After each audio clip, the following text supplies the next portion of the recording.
and welcome back to my channel. Today's video will be my July wrap-up. I know I've been doing bi-monthly wrap-ups for this year. However, I read 8 books in July, and then I have a 9th book to talk about that I actually did finish at the very end of June, so I'll quickly talk about that. But I read 8 books in July, which I feel like is pretty good for me because I have been really slacking on the reading, especially this year. I feel like my usual has been 8 books in 2 months. So I feel like 8 books for 1 month is, I'm very, very happy with that.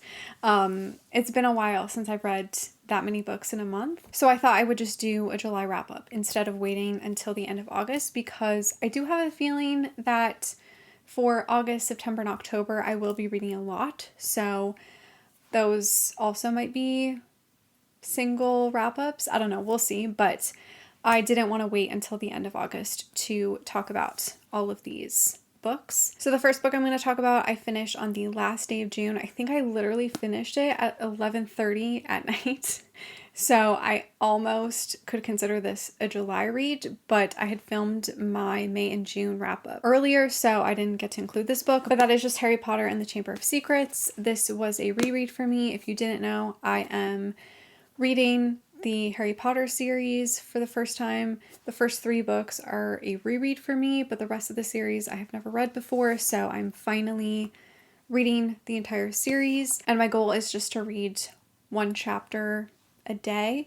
Nothing too serious. My main goal was just to read a book a month, and so far I've been doing pretty good. So we'll see how the next books go because they're quite big. I don't know if I'll be able to do them per month, but I did finish this. I originally gave this 5 stars, but upon my reread, I gave it 4 stars. I do really love the Harry Potter world. I do feel like sometimes the books are a little slow and that the chapters are just so long. I grew up with the movies and I love the movies. They're my favorite, but it's been a whole new experience to read the books. It's also really interesting to see what they have changed in the movies from the books. I really like that aspect, and that's kind of one of the many reasons why I've finally decided to read this series. And I don't know, I'm really loving reading these. And then the next book I read was My Fault by Mercedes Ron. This is the first book in this series. This was finally translated and published into English. I am kind of bitter that this came out after the movie had already come out. I think for Canada anyways, like the physical copy didn't come out until the movie was already out, which is kind of frustrating. So I did end up watching the movie and all of that before I read this book. If you didn't know, this is the book for the My Fault movie that's on Amazon Prime. I love the movie. I'm obsessed with the movie. This book I gave 3 out of 5 stars, 3.5 out of 5 stars. It was really interesting to see like the origin. This essentially just follows Noah, who moves in with her new stepdad and stepbrother. Her mother has remarried and now they live in this big mansion, and Noah is supposed to go to this like new school and everything and basically just have this whole new life. But she has this very complicated relationship with her stepbrother. It's very fun. It's very entertaining, dramatic. It's kind of in the same veins of like After and those like Wattpad stories. I believe this was on Wattpad at one point, I think. I definitely love the movie a lot more, but there's a little bit more context and a little bit more like character development and growth in the book. But I do love the changes that they made in the movie because I feel like for a movie it makes a lot more sense, and I feel like it just kind of goes for the movie. Oh, I was also thinking of Through My Window. That's another like Wattpad one. I mean, that one's more similar to My Fault because it's Spanish. I will eventually read the next book. I do believe it comes out in December in English, which is called Your Fault. We also did get an announcement that they are making 2 more movies, so I'm very, very happy about that. I definitely feel like the actors really portrayed their characters because I feel like Nick and Noah were very similar in the book and in the movie. Nick was definitely a little bit more like romantic and like protective over Noah, but I feel like the characters translated really well from the book on screen, which I think is kind of the most important thing when you're doing an adaptation. I just wasn't in love with this, and I think that's because I loved the movie a lot more and I kept comparing them. It was nice to get some extra context and extra character development, but that was kind of it. Then I finally read Mile High by Liz Tomford. This is the first book in the Windy City series. This I gave 3 out of 5 stars. This follows Xanders, who is a hockey player. He plays in Chicago, and he's basically like one of the team's famous players, and he has this bad boy reputation. And our female character, Stevie, is the flight attendant for the team. And her and Xanders have this kind of like hate to love situation going on. They have a lot of banter. There's a lot of intense angst and sexual chemistry, but they're forbidden from hooking up because Stevie could lose her job. I did really enjoy this. I just felt kind of a lack of connection with the characters and the romance. I didn't love their romance, and I didn't fully believe that they were like completely in love, and it just felt so long. I feel like this book definitely dragged, and it could have been 100 pages less. And this was a book that was really hyped and really well loved and popular, and it just kind of fell flat for me. I did find it kind of boring at times. Like I said, it was long and it dragged, and I just didn't love the characters. I will say Xanders definitely pissed me off a lot in the beginning. I just don't really like his type of character, playboy, and also kind of masks emotion with humor. I'm not really into that for male characters, so I don't know. He kind of bothered me a lot towards the beginning, so I just wasn't a huge fan of this book, sadly. Then I read my favorite book of the year so far, and that is The 7-Year Slip by Ashley Poston. This I loved so much. I gave it 5 out of 5 stars. It is my first and so far only 5-star read of the year. So this follows Clementine, who is a book publicist, and she has recently lost her aunt, so she's grieving her death, and she was gifted her aunt's apartment, so she decides to move in. But one day she finds this strange man in her apartment, and he's kind of also living there. But it turns out that he is 7 years in the past and she's in the present. Obviously I tabbed a lot in here, and I like fully annotated it. I underlined everything. This book, I immediately started it and I just sobbed. I kind of want to cry even just thinking about this book, because Ashley Poston has a talent for making me feel very nostalgic, making me feel very emotional, but also extremely happy. Like, this book broke my heart, but it also felt like it mended it, if that makes sense. I loved Clementine. She was such a fantastic character. I loved the male character, Iwan. I think that's how you pronounce his name. I'm not exactly sure. It had similar veins to The Dead Romantics, which, if you didn't know, I absolutely love that book, and it is one of my favorite books ever. You're again dealing with grief, losing a loved one in here. That's a very prominent theme. There is some lighthearted, fun, funny moments, but of course, like, the underlining thing is grief and the discussion of life and what you're meant to do and who you're meant to be with. And again, Ashley Poston has this way of writing these two characters that are just fated to be together. Every time there was something that kind of like tied them together in a magical way, I just sobbed. Like, I cried the entire time I read this book. There was just so much I loved about it. Oh, and his nickname for her, I just, like, when you put 2 and 2 together from the beginning, like, oh, there's just so many things that like are woven together, and it's just such a beautiful, magical, heartwarming, heartbreaking, beautiful read. Also, the male character is a chef, which is really interesting. I usually don't really like food related romances, but the way he talked about food was just so beautiful, and how he made it very like personal and stuff. And I don't know, I just loved him and Clementine, and I love how Ashley Poston keeps writing female characters that work in like the book world. I love that. I just think it's so great, and I really love this book, and please go read it. Then I read Done and Dusted by Lila Sage. This is the first book in the Rebel Blue Ranch series, and this I gave 4 out of 5 stars. This also follows another Clementine, but she goes by Emmy.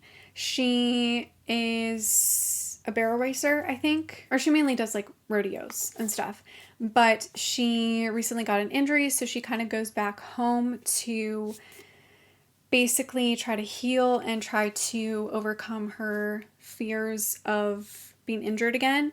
And she runs into Luke, who is her brother's best friend. He is kind of a bad boy. He has a really bad reputation. But for some reason, Emmy and Luke cannot stop running into each other. They can't stop thinking about each other. It was a very cute, easy read. I really loved both characters and their romance. Like I said, it was just quick, and I think that is what I needed, especially after reading a very emotional and heavy book. This was like the perfect little palate cleanser. This also made me very nostalgic for my childhood, just growing up on the farm and being a little bit of a horse girl when I was younger. I did kind of annotate it, but I was kind of testing this out. I do at some point want to actually reread this and like fully annotate it. But I was testing out highlighters and pens because I only ever annotate with black pen, and I thought I would finally test out highlighters and stuff. So that's kind of what I did. I was just like testing things out, and I realized that I really, really love the look of using highlighters and colored pens, black pens, kind of just everything. So I think that's what I'm going to do from now on. Now that I've braved the storm by doing it once, I feel like I'm going to do it again. And I love this cover. This cover is gorgeous, and I'm very excited to read the next book, which is about one of Emmy's brothers, and I think that's going to be really fun. So yeah, really, really enjoyed this, and I was actually really surprised that I enjoyed it because I know that everybody else has been reading it and loving it, and I kind of expected to give it 3 stars, but it was a 4-star. It was very good and entertaining. Then I finally read The Right Move by Liz Tomford. This is the second book in the Windy City series, and this I gave 4 out of 5 stars. I feel like it's kind of a 3.5, 4-star. I have very mixed feelings on this. This follows Ryan, who is the captain of a Chicago NBA team, and Indy is Ryan's sister's best friend, and Indy has recently broken up with her boyfriend, and so she doesn't really have anywhere to stay. So Ryan's sister is suggesting that she live with Ryan. So Indy moves in, and they definitely butt heads. Ryan is very much a control freak, and he really only cares about his sister and basketball. That is all that he cares about. And Indy is just trying to pick up her life and figure out what she wants to do. She's also a flight attendant. She works for a hockey team. But also Ryan is having some troubles with his team because his boss doesn't really believe that he should be captain, and that he needs to prove that he's kind of more than just a basketball kind of guy. Ryan basically makes up the story that he has a girlfriend and that Indy is his girlfriend. So they now have to fake date. There were lots of aspects that were very cute about this book, but again, it was just so long. It was so long, it dragged a lot, and I feel like there was so much back and forth between them realizing that they felt more for each other, but then also were like too scared. They both had a lot of like issues with relationships, and I did appreciate their character development. Especially Ryan, I feel like he really changed, and I did love the small aspects where he would like immediately change things for Indy because he didn't want to like upset her. I thought that was like all very romantic and stuff, but I don't know. I just think I expected to like absolutely love this and give it like a 5-star because I know everybody loves this book. I think this is everybody's favorite in the series so far. And because it's so long, it just kind of drags, and then there's like some periods where nothing's happening, so it just is kind of boring. And I felt like it took me forever to get through this book. And now that I'm kind of thinking about it, it's like, you know, been a month since I've read this almost, and I don't feel like there's really much memorable about this book. So I don't know. I did initially give it 4 stars, but it's probably more of like a 3.5. I did like it more than Mile High, but I think I just expected to be wowed. and I really wasn't. Then I read Practice Makes Perfect by Sarah Adams. This I gave 4 out of 5 stars. I believe this is the second book in the When in Rome series. This follows Annie, who is finally ready to settle down and get married and have kids, but she's really struggling with the whole dating scene and just going on dates in general. And our male character, Will, is back in town. He is Annie's sister-in-law's bodyguard, and they kind of run into each other at a restaurant and kind of have this instant little connection, I guess, even though they have met plenty of times before, but something's different.